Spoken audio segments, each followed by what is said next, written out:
உடலுக்கு மிகுந்த நல்ல பயன் தரக்கூடியது வெங்காயம். அந்த சின்ன வெங்காயத்தில் நம்ம சட்னி அரைச்சி சாப்பிடலாம். அது இரத்த கொழுப்பை குறைக்கும். இரத்த கொழுப்பு அந்த இரத்த குழாய்களின் உள் சுவரில் படிகிறதை தடுக்கக்கூடியது கூட அந்த ஃபைப்ரோனலைட்டிக் ஆக்டிவிட்டி அப்படிம்பாங்க. அந்த ஆக்ஷன் கூட இந்த சின்ன வெங்காயத்தில் நிறைய இருக்குது. ஸோ வெங்காயத்தை நிறைய சேர்க்கலாம்.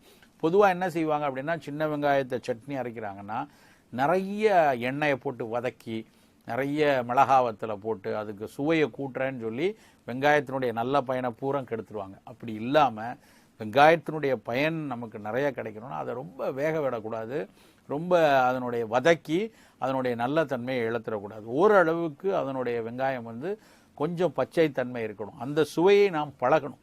நம்ம சாப்பிட்ற சாப்பாடெல்லாம் வாய்க்கும் நாக்குக்கும் சுவைன்னு சொல்லி ஒரு 4 இன்ச்சு நாக்குக்கு பயன்படுற சுவை 6 அடி உடம்ப படுத்திடும். அதனால் நம்ம சும்மா நாக்குக்கு நல்லதுன்னு நினச்சி